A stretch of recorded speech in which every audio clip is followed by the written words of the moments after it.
Happy January 24th, you guys, and happy Friday. We made it to Friday. Just want to let you guys know that today is my 90th day here on YouTube as a small channel content creator. And I want to tell you guys, thank you so much for just breathing life into me. And what I mean by that is when I was feeling too tired just from working or feeling overwhelmed and just frustrated or just defeated or deflated, just watching and reading some of your comments, you guys, have really, truly inspired me to dig deep, to find the energy to post a short or find the extra oomph to just post a longer video of 3 minutes, 5 minutes, 7 minutes. So because of you guys, I've been able to make it 90 days. And I really, truly, from the bottom of my heart to my mouth, to your ears, want to say thank you to everybody that's just found something inspiring within my videos. Out of all the videos on YouTube, people are clicking on my videos. So whether I have 2 views, 5 views, 7 views, 20 views, 20,000 views, thank you so much for just finding interest in my content, because I never thought I would be here, you guys, on October 26, 2024. I just never thought I would make it 90 days because so many days I wanted to quit. But looking at the channel, I wanted to keep going from your feedback and your statements and your comments and your hearts and your likes and your subscriptions. So thank you again. And big shout out to all my coworkers, my extended coworkers, my family, my friends. Thank you. Thank you again. I really appreciate it. Truly. Now today, you guys, I'm actually here to talk to you guys on my 90th day about a topic that I've never spoken about. Now, I usually don't talk about these type of topics, but my friend and I had this discussion about a situation with her little niece. And I wanted to share some of the things that I told her. And I asked her, hey, do you mind if I post a video about some of my little encouraging tips that I shared with you? She said, oh, you need to post that. So here I am. So shout out to my friend. I really appreciate you allowing me to share my own tips and tricks, but I did want to ask permission since I had a personal and confidential conversation with her. So thank you again. So you guys all know that I am a principal of a school. I run a K-5 elementary school, and it is amazing. The culture and climate is fantastic. We have a bunch of amazing students, community members, teachers, staff, support staff. Everybody's just super amazing on our staff. And so I just want to share, you guys, the top 5 ways that if you have a special needs child or a special needs student within your household, I want to really focus on the term autism, right? A student with autism, a child that is autistic. We usually always use that verbiage, you guys, in the incorrect manner. So when you guys are talking about a child with autism, you want to put the child first. You don't ever want to say autistic child. You put the person first. So you always say, my son who has autism. You never say autistic son, right? Put the person first, you guys, because it matters. So I'm here to talk about autism and how we can really, truly encourage each other. If you have a child that does have autism, how we can encourage them to really focus on their super abilities. I call them super abilities. I don't know what everyone else calls them, but we want to really encourage parents out there that if you do have a child with autism or a child that is autistic, I just want to share some of my strategies that I use as a principal that have truly helped me. Now, I do want to give you guys a little background. A lot of you guys don't know my background, just of where I came from, how I got the job as a principal and what led up to that. But I want you guys to know that I taught special education. I taught grades kinder, 1st, 2nd, 3rd, 4th, 5th in the elementary setting.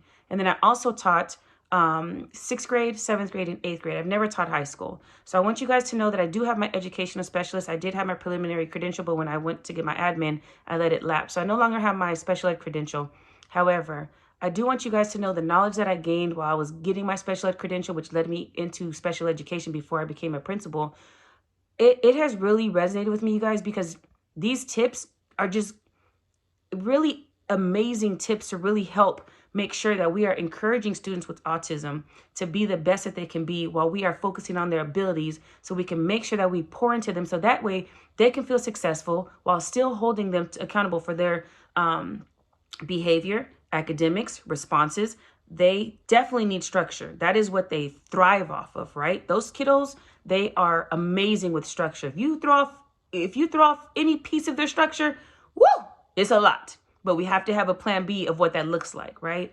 So I wanted to just give my top 5 ways that parents out there, you guys, that have a child with autism and how we can really encourage them to just focus on their abilities. And so I wanted to share my 5 with you guys. So my first one is just celebrating strengths, right? We want to acknowledge and celebrate.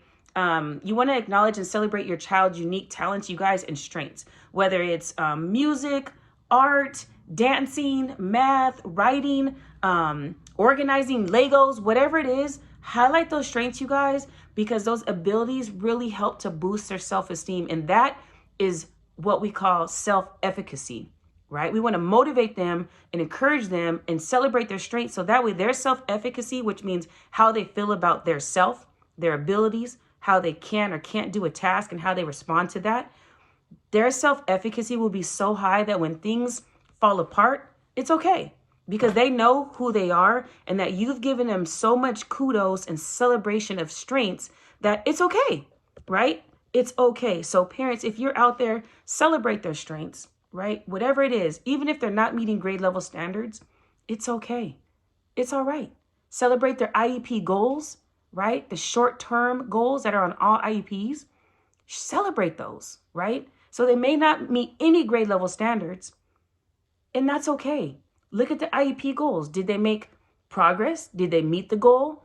Did they partially meet the goal? Whatever progress they have, you guys, if they started here, let's just say you have a 4th grader that's at a kinder level, right? Take them from where they started, and the goal is by that next assessment period, they should be here. That is growth. Do we want it to be more substantial? Sure, we do. We want them to be at grade level. We want all students to be at grade level, right? But take them from here, you guys, and move them here. And guess what? The next assessment, move them here. And the next assessment, move them here. And we're closing that gap of deficiencies. That is the key. And that comes from you guys, parents, and us at the school site celebrating strengths. So let's move these kids and celebrate them in any manner, whatever their super ability is, singing, dancing, communication, whatever it is, celebrate it. Soccer, baseball, celebrate it. My second one, you guys, is just creating structured routines. Since I'm in the education system, man, you bring a sub in, woo, it throws everything off. So that's why before the sub or the guest teacher even gets on campus, you guys, you know what our team does? We go in and we talk to the students sometimes about how they're going to have a sub. And if we don't do it, the teacher's already letting them know, hey, boys and girls, we're going to have a sub tomorrow. Let's just say, parents, you're at home and you guys have an activity planned and the weather halts the activity, right? You need to talk to your child about why the activity is halted. It's not going to be canceled. We're going to have to do it in a week from now when the weather's better, right? So setting those structured routines, you guys, is very, very important because you want to make sure that you are establishing, consistent and daily routines that kind of provide like a sense of stability within their day, you guys, because and a sense of security is very important because that's going to help them with the predictability when students need to feel safe. And if they have that, they will definitely be able to react in a better way, right? Students with autism, you guys, they feel more comfortable and focused when they have a level of security, a safety net around them, and they can be able to thrive in their activities once they have a structured routine. So just know, you guys, make sure that that is something that is in your daily routine with your kiddos, because I'm telling you, routines, you know what it's like when you throw them off. So at least communicate with them when a routine is changing or shifting or going to be altered, because that is what matters, okay? My number 3, you guys, on my little post-it here, is just encouraging social interactions. And at times, there's all different levels of students that have autism and even adults. The level of interaction with others and social interactions, it's at times a challenge when you have a student with autism. Sometimes they feel so much more empowered working by themselves. I understand that. At times I feel the same way, right? But parents, you guys want to encourage your kiddos, and you want to also facilitate those opportunities to really allow your child to engage with their peers in a supportive environment. So take them to meetups that you guys can, go online and find different meetups within your community that have other children that do have super ability of autism. You want to make sure that you are coordinating play dates with maybe some of their classmates that you've already met their parents and you feel comfortable with them. Go ahead and organize those play dates, you guys. Go ahead and have group activities or different type of clubs that you think align with their interest, and also help them develop their social skills. You guys know that sometimes friendships are just kind of taboo or kind of awkward, and encourage that, right? The more they practice, the better they'll be. Now, sometimes if you may have a group of students that notice that they may be different, right? That's where that building of self-efficacy comes into play, right? So if you have a problem parents at times, have them role play, and then also work with the school. We're here to help you guys. So if your child is having issues with social interaction, that's what the school is for. We build relationships, and sometimes it's difficult because students with autism do have troubles with socialization, but that is what the school is for, and we're here for that. So parents, please encourage, I'm telling you guys, social interaction with your kiddos. My next one, you guys, for number 4 is just providing positive reinforcements. We do this so much with our token boards. Token boards, they are amazing. And there's a lot more other things that people use, and I'm not going to go down the list because there's so many. But parents, if you can also incorporate a token board at home, that is essential to the success of a student with autism. Positive reinforcement, you guys, really help to encourage desired behaviors and achievements and the ultimate goals of what we want from them. So just know when you guys have those positive, reinforcements and structures in place, whether it's praising them, giving them little incentives, giving them little snacks, small like tokens of materials from the prize boxes, whatever it is, you guys, it's going to motivate your kiddo to work towards their ultimate goal to reinforce their progress. Now, what happens is the kids start to wing off of these because they no longer need them. So they may need 10 tokens a day.